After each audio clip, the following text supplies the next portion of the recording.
कौन है? एक अजीब सी आवाज ने बिस्तर पर सोई गुंजन को झकझोर कर रख दिया।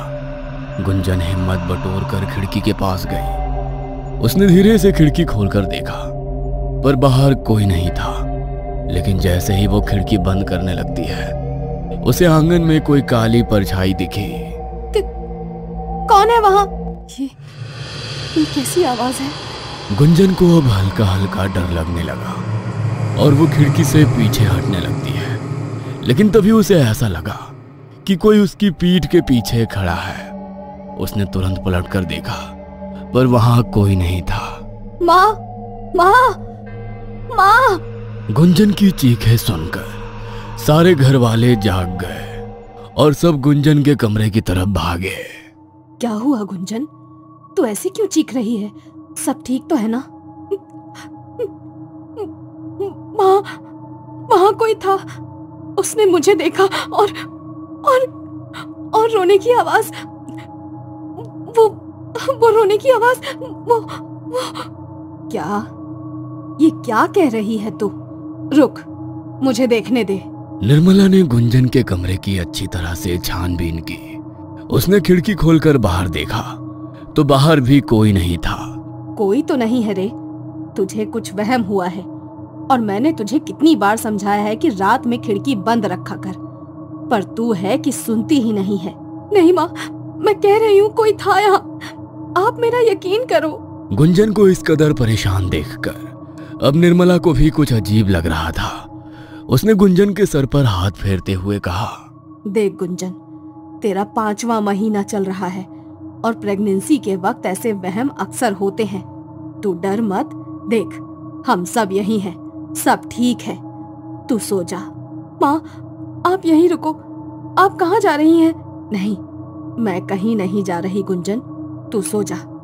आज मैं यहाँ तेरे कमरे में तेरे साथ ही सोऊंगी और कल से तुझे वैसे भी डरने की जरूरत नहीं है। कल अभिजीत आ जाएगा। क्या वो वापस आ रहे हैं? हाँ, आज ही उसके बाबूजी ने उससे बात की थी। अब जब तक तुम दोनों का बच्चा इस दुनिया में नहीं आ जाता, अभिजीत यहीं तेरे साथ रहेगा। निर्मला की बातों ने अब गुंजन को तसल्ली दे दी थी, क्योंकि पिछले 5 महीनों में अभिजीत मुश्किल से 4 बार उससे मिलने आया था। और अब जैसे जैसे वक्त गुजर रहा था, गुंजन को अभिजीत की सबसे ज्यादा जरूरत थी। पर काम के चलते अभिजीत को वक्त ही इतना नहीं मिलता कि वो घर आ सके। पर अब गुंजन ने सुना कि अभिजीत घर आ रहा है, तब उसकी जान में जान आई। अगले दिन सुबह से ही गुंजन दरवाजे पर टकटकी लगाए अभिजीत की राह देख रही थी। गुंजन, अंदर आ जा, बाहर बहुत ठंड है। अभिजीत को आने में वक्त है अभी। नहीं माँ, मैं यहीं रहकर उनका इंतजार करूंगी। निर्मला ने मुस्कुराते हुए अपने पति की तरफ देखकर कहा, आप ही कुछ कहिए इसे, मेरी तो सुनती ही नहीं है। पागलों की तरह दरवाजे के पास बैठकर उसका इंतजार कर रही है। सब आपस में बातें कर ही रहे थे कि तभी किसी ने दरवाजा खटखटाया। अरे देखो कौन है, लगता है अभिजीत आया है। गुंजन ने जैसे ही अभिजीत को देखा, वो भागकर उसके पास गई और उसके गले लगकर रोने लगी। अरे पगली, अब तो रो क्यों रही है? अब तो मैं आ गया हूं ना, देख। अरे लल्ला, सुबह से तेरी राह देख रही है, ना कुछ खाया है ना पिया है। अब तू ही समझा इसे। ठीक है माँ, अब मैं आ गया हूं ना, अब सब संभाल लूंगा। अभिजीत के आने के बाद से ही गुंजन के चेहरे पर मुस्कुराहट आ गई थी। अब उसे बीती रात के बारे में कुछ भी याद नहीं था। और अब सारा दिन अच्छे से बिताने के बाद फिर रात हो गई। अभिजीत और गुंजन सोने चले गए थे और रात का वही कुछ 12 बज रहा था। तभी एक आवाज से गुंजन की नींद टूट गई। कौन है? कौन है? माँ, माँ आओ ना मेरे पास। माँ। गुंजन के कानों में बार बार एक बच्चे की आवाज गूंज रही थी, जैसे वो उसे अपनी तरफ बुला रहा हो। थोड़ी देर बाद ही गुंजन को एक परछाई दिखी और वो उसके पीछे पीछे चल दी। उस वक्त गुंजन अपने होश में नहीं थी। वो पागलों की तरह उस परछाई के पीछे चल रही थी और चलते चलते वह घर के आंगन में पहुंच गई। तभी उसका भ्रम टूटा और उसकी आंखों के सामने जो था उसे देखकर उसकी चीख निकल गई।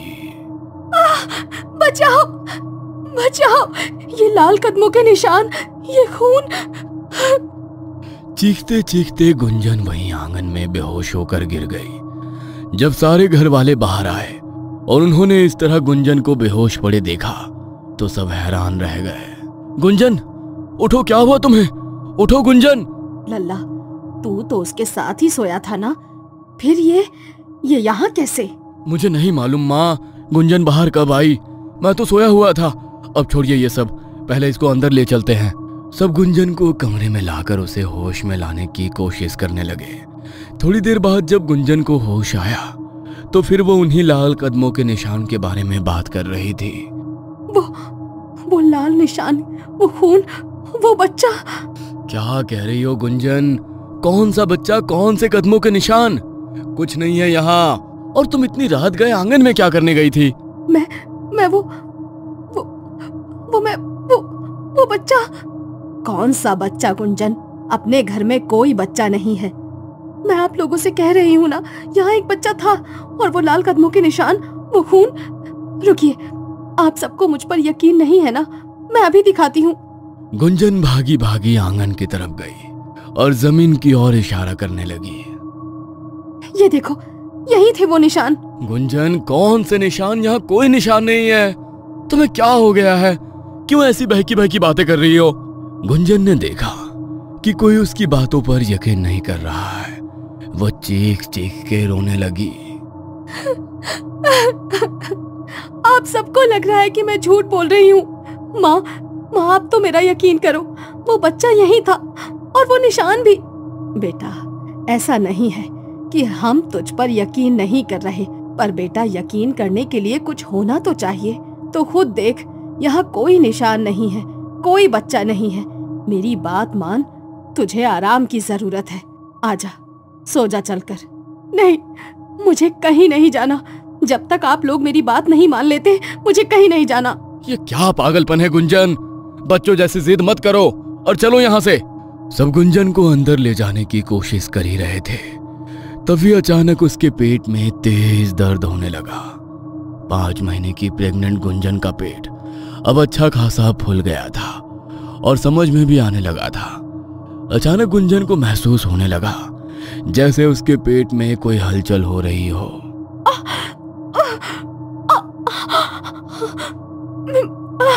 मेरा पेट। माँ, ये दर्द। देख, मैंने कहा था तुझसे, तेरी तबीयत बिगड़ जाएगी। अब बात मान ले गुंजन, अंदर चल और आराम कर, चल। निर्मला और अभिजीत जैसे तैसे गुंजन को कमरे में लाए, उसे दवाई दी और थोड़ी देर में ही गुंजन सो गई। अभिजीत बाहर आया और निर्मला से सवाल करने लगा, कब से हो रहा है ये सब? क्या बताऊं लल्ला, यही कुछ 15 दिन पहले से ही बहू ऐसी अजीब सी हरकतें कर रही है।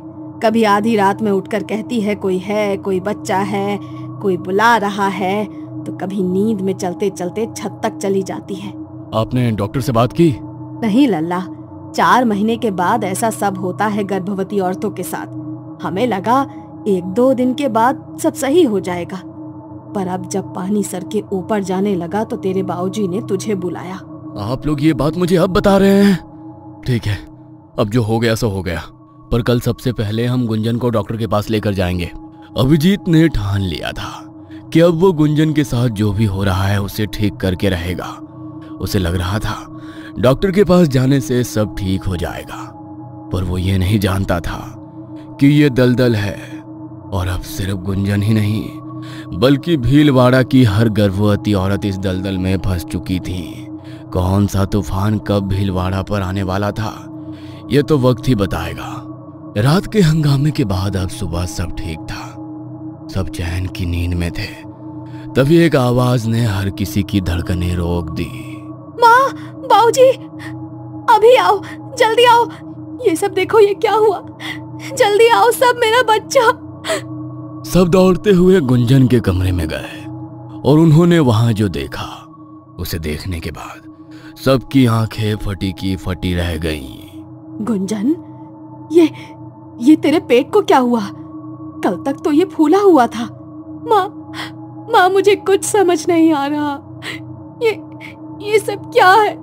मेरा बच्चा। माँ मैंने कहा था आप लोगों से कुछ तो ठीक नहीं हो रहा है, पर आपने मेरी बात नहीं मानी। अब देखिए ये सब क्या हो गया। गुंजन तुम घबराओ मत, हम अभी डॉक्टर के पास जाएंगे। तुम देखना सब ठीक होगा, हमारे बच्चे को कुछ नहीं होगा। तुम आओ, चलो मेरे साथ।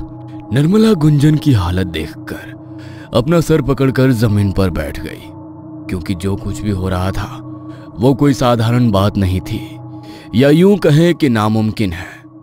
कल तक जो गुंजन 5 महीने की प्रेग्नेंट थी, उसके पेट में उसका बच्चा था, उसका पेट फूला हुआ था। आज अचानक उसका पेट बिल्कुल नॉर्मल हो गया। भला रातों रात ऐसा कैसे हो सकता है? देखिए, आप अपनी बेबी से कहिए कि ये रोना बंद करके मुझे बताए कि आखिर हुआ क्या है। गुंजन शांत हो जाओ, देखो अब हम डॉक्टर के पास आ गए हैं, सब ठीक हो जाएगा। डॉक्टर क्या बताऊं अब? कल तक मेरे पेट में एक बच्चा था, मैं माँ बनने वाली थी, और आज देखिए मेरा पेट ये बिल्कुल नॉर्मल हो गया है। मुझे ऐसा लग रहा है जैसे अब मेरे अंदर कुछ नहीं है। आपका दिमाग खराब हो गया है क्या? कैसी पागलों जैसी बातें कर रही हैं आप? और आप इनके पति हैं ना, आप तो पढ़े लिखे हैं, आप कैसे इनकी ऐसी बातों में इनका सपोर्ट कर सकते हैं? ये हॉस्पिटल है, गांव की दाई खाना का घर नहीं जहां ऐसी बकवास बातें हो। डॉक्टर मेरा हाल भी कुछ ऐसा ही होता अगर मैंने सब अपनी आंखों से ना देखा होता तो। अभिजीत ने गुंजन की सारी रिपोर्ट्स डॉक्टर के सामने रख दी, और जिन्हें देखने के बाद डॉक्टर के मुंह से बस एक ही बात निकली, ये नामुमकिन है, नहीं ये नहीं हो सकता। देखा, मैंने आपसे कहा था ना, मैं झूठ नहीं बोल रही थी, पर किसी ने मेरा यकीन नहीं किया। गुंजन का रो रो कर बुरा हाल था। उसने डॉक्टर का हाथ पकड़कर कहा, अब आप ही कुछ कर सकती हैं, आप ही मेरी मदद कर सकती हैं। देखकर बताइए ना, मेरा बच्चा ठीक तो है ना, उसे कुछ हुआ तो नहीं है? डॉक्टर को कुछ समझ में नहीं आ रहा था कि वो गुंजन से क्या कहे। उन्होंने अपने पूरे करियर में ऐसा कोई केस ना तो कभी देखा था और ना ही सुना था, पर फिर भी उन्होंने अपनी और गुंजन की तसल्ली के लिए उसके लिए कुछ टेस्ट करना सही समझा। डॉक्टर ने अभिजीत की तरफ देखा और कहा, देखिए हम अभी इनके कुछ टेस्ट करने जा रहे हैं, हो सकता है उससे कुछ पता चल सके। आपको जो करना है करिए, बस एक बार ये बता दीजिए मेरा बच्चा और गुंजन तो बिल्कुल ठीक है ना, उन्हें तो कुछ नहीं हुआ है ना? डॉक्टर ने गुंजन का अल्ट्रासाउंड किया और उसकी रिपोर्ट देखने के बाद उनकी यह समझ में नहीं आ रहा था कि वो अभिजीत और गुंजन को क्या जवाब दे। और तब तक निर्मला और अभिजीत के बाबूजी भी हॉस्पिटल आ गए थे। क्या हुआ लल्ला? डॉक्टर क्या बोली? सब ठीक तो है ना? माँ, वो अभी कुछ टेस्ट करने के लिए गुंजन को अंदर लेकर गए हैं, उसके बाद ही कुछ मालूम चलेगा। मुझे तो लग रहा है ये कहीं कोई प्रेत पिशाच का चक्कर तो नहीं। हमें बहू को किसी भगत के पास ले जाना चाहिए।